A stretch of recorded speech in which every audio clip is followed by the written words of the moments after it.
YouTube, what's up? Welcome back to another episode of JAZZY TIME with your host, Bailey. Today's video is going to be a baby corner video, but it's going to be a little different than the others, simply because it's going to be a little more insightful, I would say, for because as you guys know, I've had a gastric bypass. So there are things that maybe there's other women out there that have had the same surgery I've had or something similar, because as far as I know, there's only two types of gastric bypass. And I had the one that's irreversible. So yeah, I'm going to I'll show you guys how all that works. And like the things I have to take. And I'm also gonna kind of show, in case, you know, like,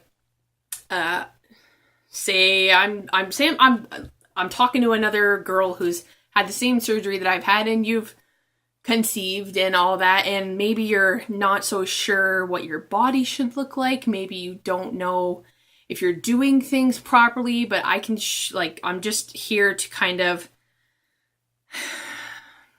like, reassure you that what you're hopefully doing is, like, you know, good or proper, and you don't need to worry about, like, you know, the way you look and things like that. So, also disclaimer right now, if anybody is squeamish of extra skin or scars, go to another video, because I am going to show my extra skin, just to show other women that have the same surgery that I've had, that are pregnant, you know, what your body probably looks like, and that it's, you know, it's normal. You don't need to be ashamed or anything like that. And also, if you're into body shaming, I don't tolerate that at all. 0%. So if you're going to body shame over extra skin, hit the road, Jack, because I've gone my whole life being made fun of and everything, and I've worked really hard to get where I am, so pretty emotional for me. Yes, okay, so, quick little backstory. Whole life been, you know, large, fat. I was gonna show you guys just a couple of, like, pictures. Like, here's one of my wedding photos. Like, I used to be big. My top weight was 320 pounds. So I went through the gastric bypass, and I've actually kind of got like a little bit of an illustration just to sort of show you how my insides work, sort of. So I'm going to pause for a second, and I'm going to come down here, and I'm going to show you guys how I've been, like, all sliced and diced on the inside, and kind of, it'll give you kind of like a little bit of education. I don't know. So pause, be right back. Alright. Hey, bunny hands. Okay, so I've kind of, like, drawn it. This is just, like, a rough drawing, whatever. So this is, like, what pretty much almost everybody's insides look like. You know, you have your esophagus and your stomach, your lower intestine, and your large intestine. So, my surgery that I've had kind of makes my insides look a little different. So, the gastric bypass that I've had is called the roux-en-y gastric bypass. Now, there's also one called the sleeve, which doesn't look anything like this. But yeah, the sleeve is pretty much, they just cut a little bit of the stomach off and leave everything the same. With mine here, what they've really done is they've kind of severed. They have these cool little scissors that kind of staple and cut at the same time. So what they do is they cut my stomach, like a little top piece off the stomach here. And they also sever just past the stomach piece, I would say just a little down here on your lower intestines. And then what they do is they bring this piece here up to meet the bottom of that stomach piece. So this is now called a pouch. I really don't have a stomach. I have a pouch and a stomach. And this stomach stays inside here and just kind of sits there and, you know, just hangs out. So then they connect where they disconnected the stomach and the intestines. So this and this used to be here. So now this is connected lower. So I still get to keep my stomach, and the stomach acid comes and meets my food. So my food comes down my throat, sits in my stomach or my pouch for a few seconds, goes down into my lower intestine, and then lower in my lower intestine meets my acid to help break down my food. So for a normal person, it just, you know, goes through your stomach and all that. But mine, it kind of takes a different route. And that, like, this kind of makes it a little more loose in the lower intestine area. Whereas your digestive system is going to be, like, tighter and proper. So mine's a little less tight in there, which can cause, like, things like gas can hurt. I've had to have a piece of my intestine, like, massaged back out of place because it was kinked. That was pretty painful. So, yeah, if you've had this kind of surgery, this is just kind of a little bit of an insight for you. I'm just going to use my white paper here because I think my pattern paper will be a little odd. Oh, no! Oh, my goodness. Are you guys okay? You fell over. Oh, my goodness. Everybody's okay. Okay, good. Stay. Okay. So, doing this surgery, you make yourself, oh, there you go.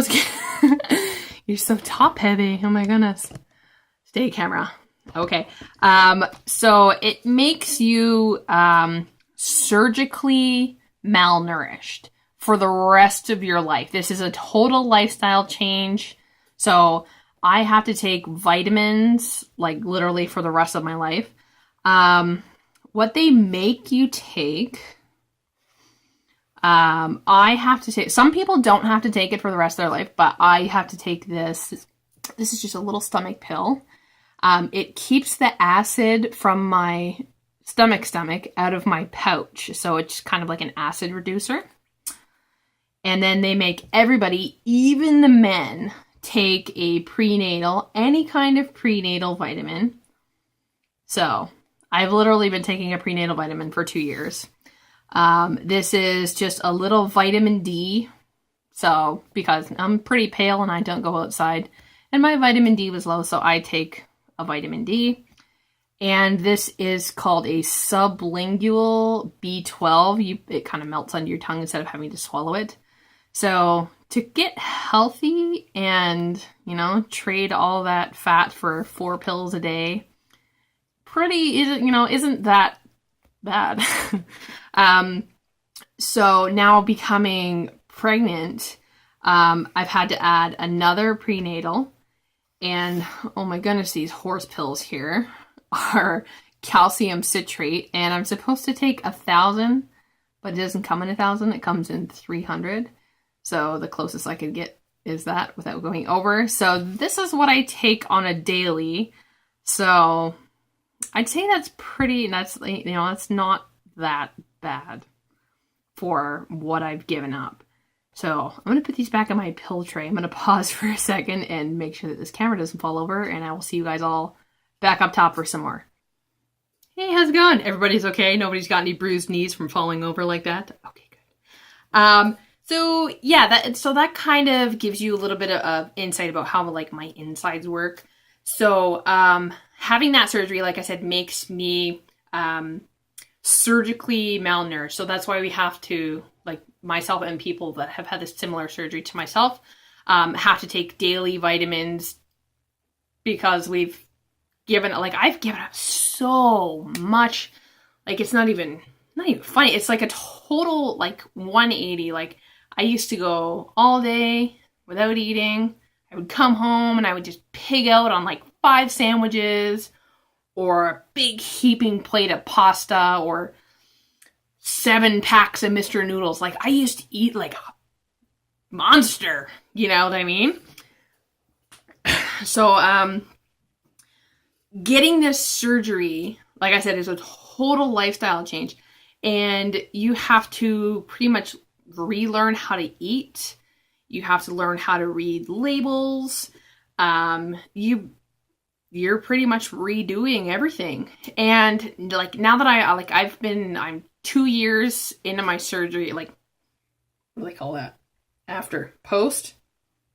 It's gotta be post. I think it's post-op. So I am 2 years post-op.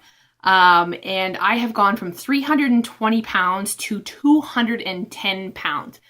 And I am 6 foot tall. So like, oh my gosh. And the whole point of me getting this surgery is because when I was bigger, I always thought I wouldn't be able to have kids. So when I was 21, I had to have my gallbladder removed. And the surgeon kind of like pulled me aside, and like my mom wasn't in the room, and he's like, well, when we do this surgery and we cut you open, we're supposed to tap your liver. And when you tap, like any other healthy person, if you tap their liver, it jumps out of the way in like this defense mechanism. And they said when they went to tap my liver, it was like hard as a rock. So like I had like mad cirrhosis of the liver. Like it was horrible. And he pulled me aside and he told me if I don't do something, I'm probably not going to make it till 30. And I was 21. Like, no one wants to hear that when they're 21.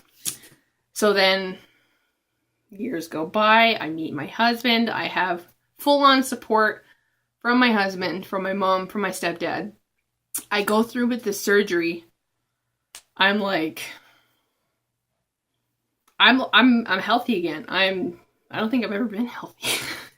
You know, you relearn everything. So it was literally, I think it only took us, because I had to wait. That was another thing. After the surgery, I had to wait 18 months before I could even consider conceiving. Because like my whole life I've been like, I don't like kids. I hate kids. Other people's kids annoyed me.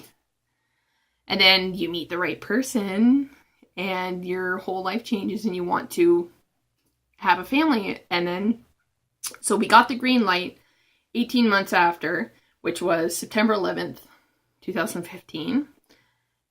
Spooky. And it only took us 2 months because of how healthy I am.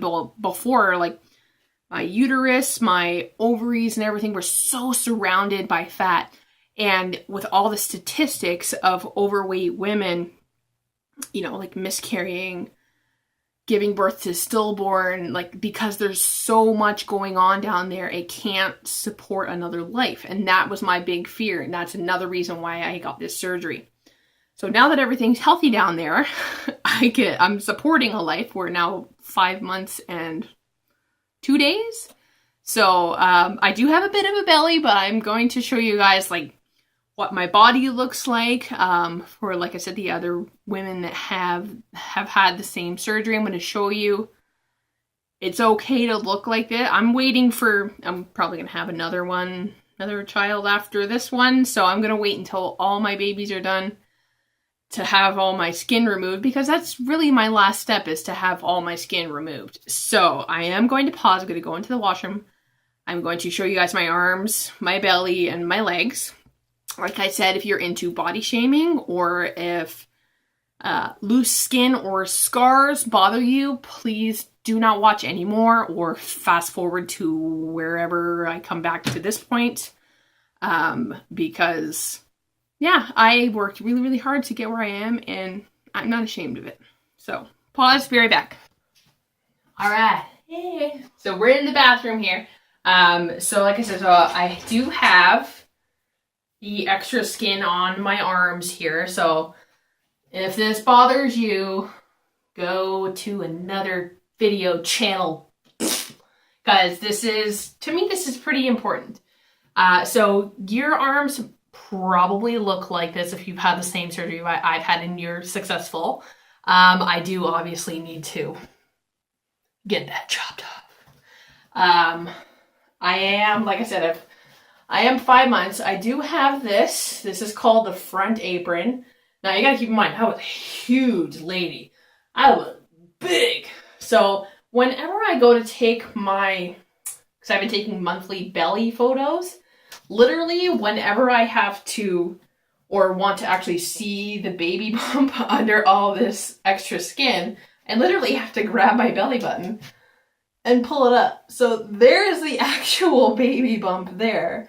There's literally extra skin there. And this is another reason why I decided to wait on having all my children, because children give you this. I've seen a lot of moms that have this. They call that the front bum or apron, whatever they call it.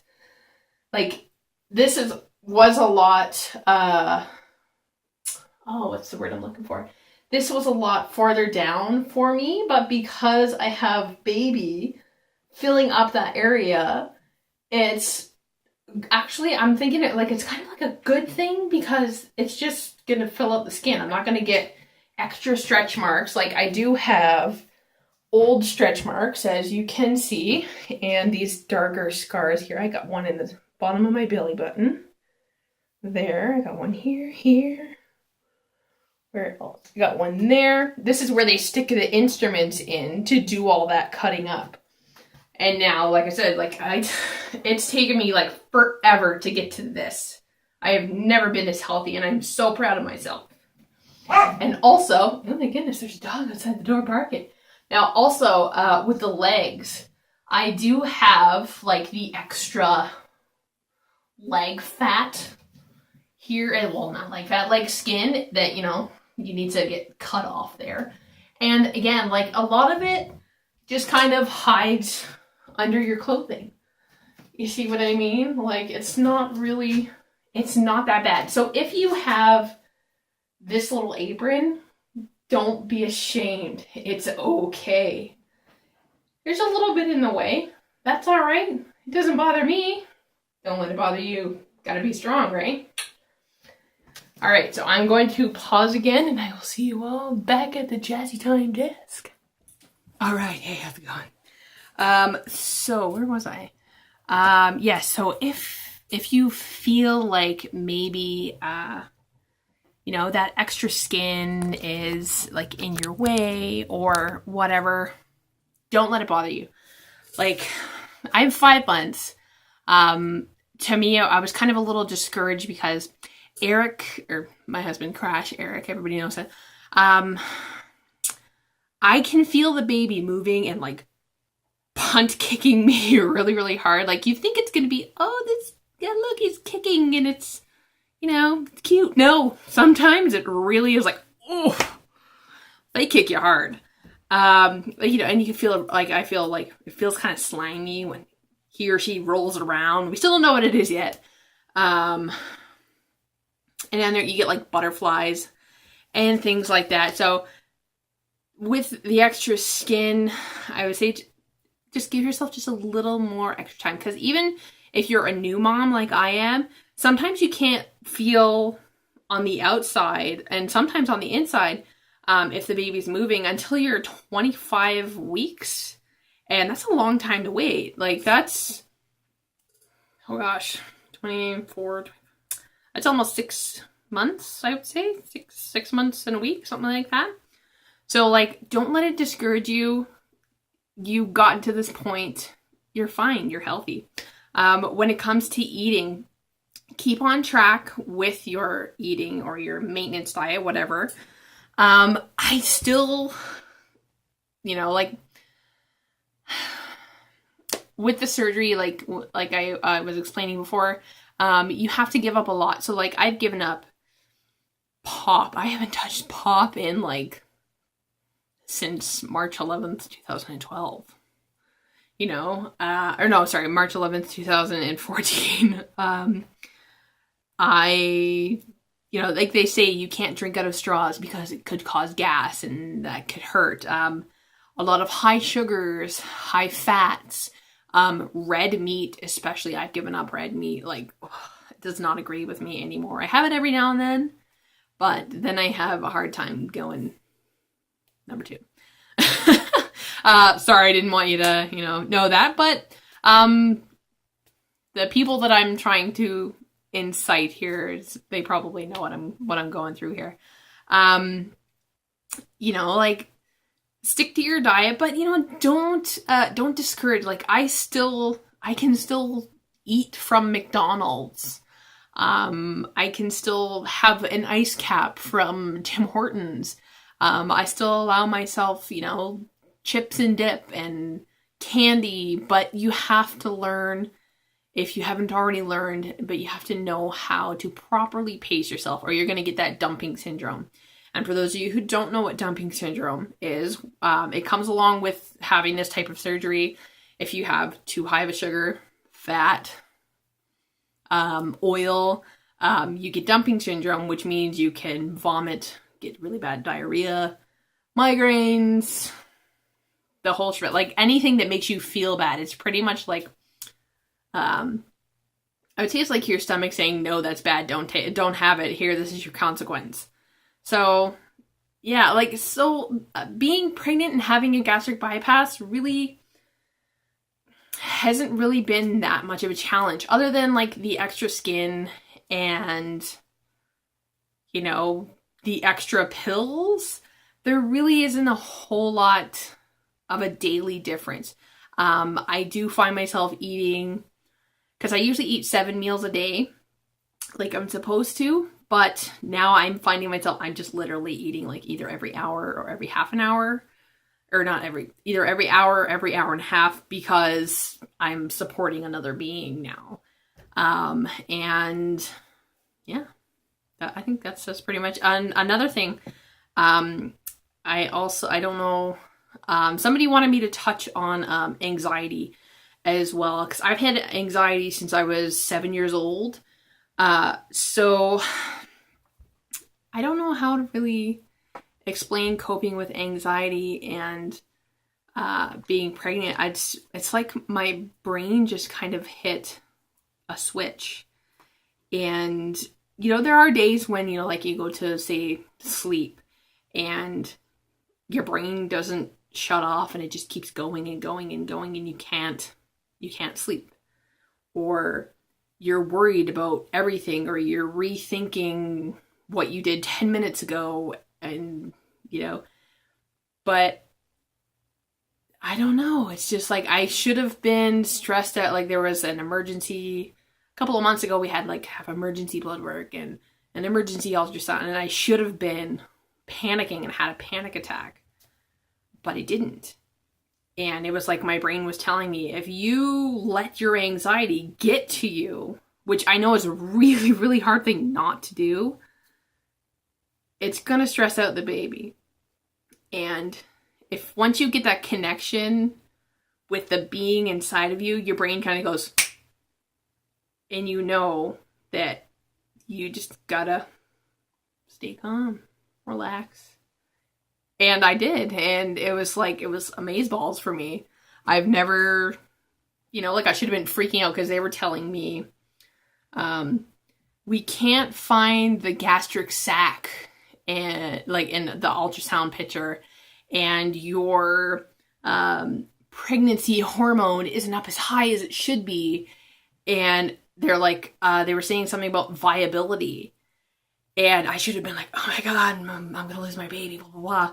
But I was like, no, I'm just not going to worry about a thing. And it's a good thing that I didn't. It's a little harder. I'll try to touch, in another baby corner, I'll try to touch a little more on anxiety. And, yeah. I'm trying to figure out the one other thing. Another thing about gastric bypass with pregnancy, because of because I've had 2 abdominal surgeries, so I've had the gallbladder and then the gastric bypass. My abdominals are not what they should be. I would say they're almost destroyed, because they've been separated from that inner layer, that mushy sac that keeps everything in there, and then your muscles and then your skin, that's been separated twice. So even when I'm like going to the bathroom, I have a hard time like pushing. So just know that you might have to have a C-section. This is what I've been told by surgeons, other things like that. I don't want to have one of those, because if I have one of those, I'm just going to say, just take that extra skin with it.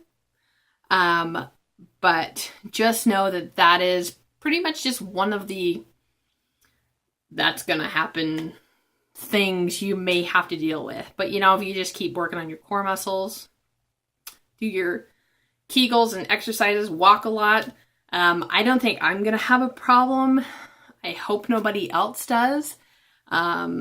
I don't really know what else to say. If anybody has any questions or anything they want to ask me, definitely leave it in the comments below, and I will get to another video and answer those questions, because I know I've been jabbering on here for about half an hour. So I have to go and check my lasagna that I have in the oven. And I hope this was very educational or a little more insightful for those of you who have done something drastic to your system to get healthy, to bring another beautiful life into this world. Click, comment, like, subscribe, and share with the universe. Keep coming back, YouTube family. You know I love you. Follow me on Instagram, BC_Jazzy_time, and please follow my Facebook fan page, Facebook.com/get my jazz time on. Almost forgot what I had to do. And oh my goodness, thank you so much. 150 subscribers. Oh my god, I'm like freaking out. It's 150. My gosh. And yes, I have 2 more sets of acrylic coming. This one is going to be another baby theme, hopefully gender reveal. Because next week, Friday, we have the other ultrasound coming. Yes, unfortunately, I don't have any hauls or ultrasound photos for this one. So, yes. Anyways, I'm going to stop boring everybody. I hope you all enjoyed. Please stay tuned and stay jazzy.